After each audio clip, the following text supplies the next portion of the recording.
So eto mga sangkay, update po tayo sa napakalaking bagyo sa kasaysayan ng mundo. Ito po ay ang Beryl Hurricane na bantay sarado ngayon ng buong mundo mga sangkay ng international media dahil sa sobrang laki na ito.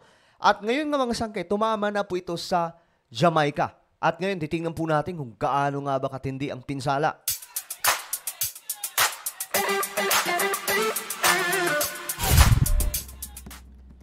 Hello, what's up mga sangkay? This is me. I'm back for another vlog, another video.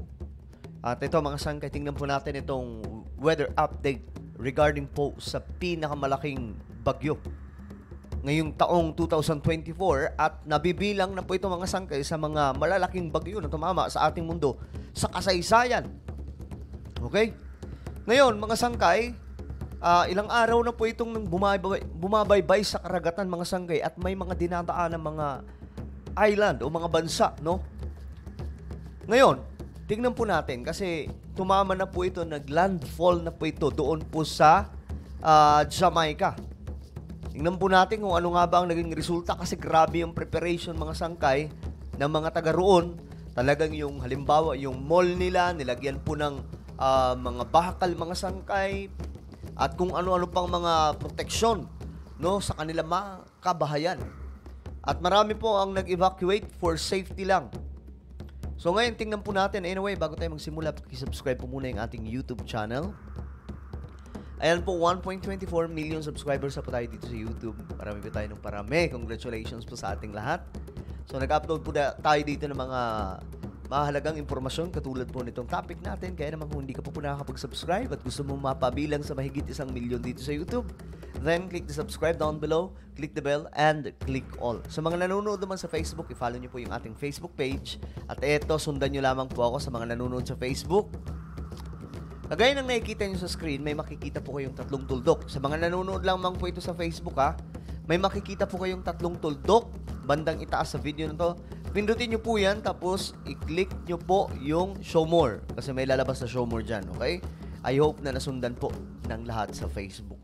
Ngayon ito na mga sangkay, matindi po itong pangyayari, no? Para lamang po malinawan tayo mga sangkay, kaano kalaki ang bagyong yan. Ito ang report, asa na po siya ngayon. You can also see Beryl. Ayan, ito po siya. Halos mas malaki pa po siya sa mga bansa na medyo hindi kalakihan.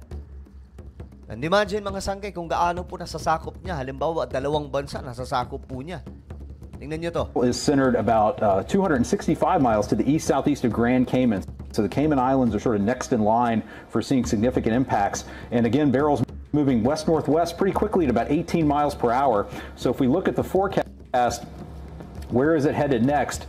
Beryl is going to be moving west-northwestward again across the Caribbean with those hurricane and tropical storm force winds beginning to affect the Cayman Islands later this afternoon and tonight, where hurricane warnings are in effect for Little Cayman, Cayman Brac, and Grand Cayman. Okay.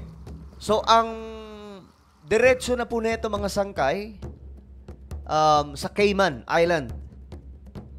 So doon na po natatama at ngayon nga mga sangkay, marami na po ang naka-alerto doon at marami na po ang naka-evacuate at naka-ready na po sila doon. So ganun din po ang ginawa ng Jamaica. Ngayon, isa po sa mga footage siya ito. Marami po ito mga sangkay actually. Pero ito po ang kinuha natin para may ano tayo. Ayan. Ganyan po siya kalakas mga sangkay. Umabot na po siya sa category 5.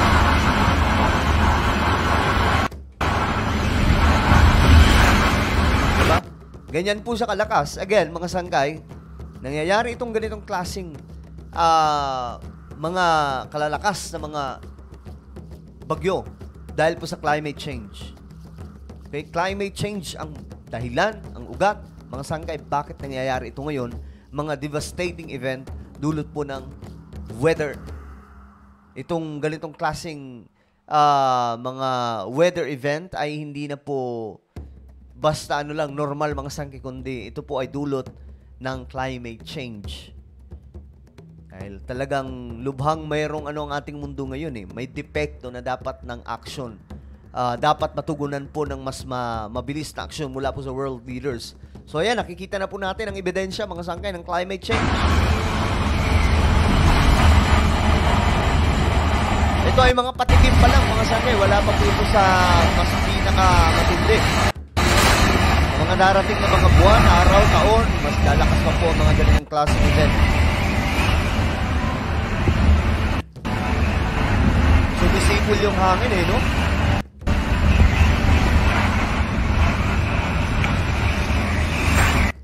Grabe.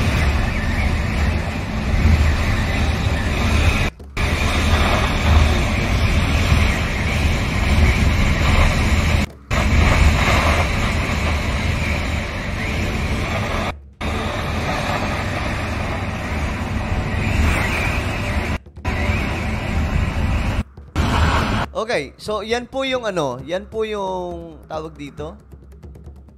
Hurricane Beryl. Ngayon, ito pa ang isa sa mga update mga sangkay. Footage from the capital Kingston and the city of Halfway Tree showed heavy rain falling and strong winds shaking treetops and overhead cables. The eye of the Category 4 hurricane has not yet breached the shore of Jamaica, but could in the coming hours. Okay, so andun pa rin pala, Prime nananalasa ito Minister sa Jamaica. Andrew Holness declared a curfew from 6 a.m. to 6 p.m. local time across the island of 2.8 million and urged Jamaicans to comply with evacuation orders. Okay, bago pong dumating ang bagyo na to mga sangkay, nakapag-ready po lahat ng mga tao doon. Nakapag-imbak na po ng pagkain at marami pa pong iba mga sangkay. So, hindi po sa kanila ito hindi po sila nabigla kasi ilang araw na pong bumabaybay ito eh. 'Di ba nga natin to na-vlog natin yung ilan sa mga mga siguro pangatlo na po ito o pang-apat na vlog natin about sa bagyo na malaki mga sangkay, ito pong Beryl. So this time ito pong Jamaica ang dinali. At isusunod na po yung Cayman Island. Sila na po ang susunod mga sangkay. It is expected to approach or even make landfall in the Cayman Islands overnight before moving onward to Mexico's Yucatan Peninsula. Okay, so yan po ang nangyayari ngayon mga sangkay. Alam nyo, tumitindi Hurricane po itong mga Beryl weather slamming event natin ngayon. Jamaica. The deadly Category 4 storm with winds up to 140 miles per hour. The latest track showing the system marching across the Caribbean on its way towards the Gulf, possibly hitting the Texas coast as a Category 1 storm. The images just tingnan nyo mabuti kung gaano kalakas coming in from Jamaica, officials declaring a state of emergency Grabe. hours before impact. The storm already blamed for several deaths. Hurricane Beryl is pounding Jamaica with life-threatening storm Grabe, surge. tingnan nyo, wala nang makita The Category 4 storm, the most powerful to hit the island in more than 15 years, already knocking out power and flooding roads. Here in Montego Bay, the winds are getting more. Data flattened in just a half an hour. Before and after satellite at least 7 hotel. The staff making the Ganito sila man nag-ready mga sangkay White are hunkered down with their kids and parents in the Nagano sila mga sangkay, nag-book sa mga hotel, doon po sila nag-stay. ballroom of their hotel. The staff making the best of it. They're still serving us, even though their country's about to be devastated. Okay, so yan po yung mga, ito naman, isa sa mga matapang na reporter, mga sangkay. Yeah, hey Steve, it is. It's just darn right dangerous, and I have to say. Doon pa mismo siya sa baybayin ng dagat. This is a situation that you don't want to be in, and the reason I'm out here showing this is to show how ferocious Category 4 outer bands actually can be.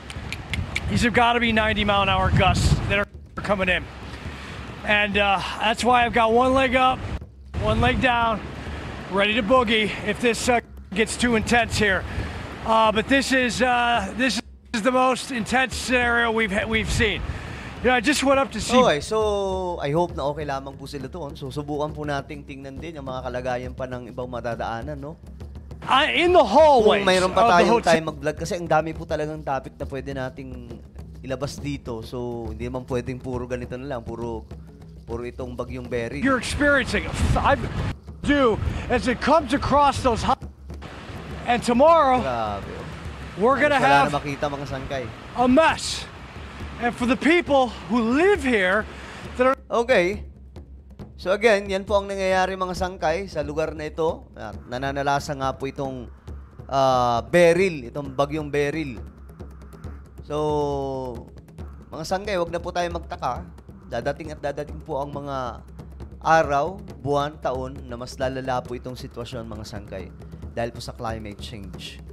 Magiging bagong normal po yung mga ganyang klaseng bagyo na nakakatakot, no? At tayo dito sa Pilipinas, medyo nakakakabalang kasi alam po natin na kalsada tayo nitong mga malalaking bagyo. So ano po ang inyong komento? Just comment down below. Meron po akong isang YouTube channel. Guys, ito po ay Sangkay Janjan Daily. Hanapin niyo po ito sa YouTube. Nag-upload po ako dito ng mga vlog, mga sangkay, mga lakad sa buhay, mga ganap natin. So, i-subscribe niyo po ito, i-click ang bell at i-click niyo po yung all. Ako na po ay magpapaalam. Mag-ingat pong lahat. God bless everyone.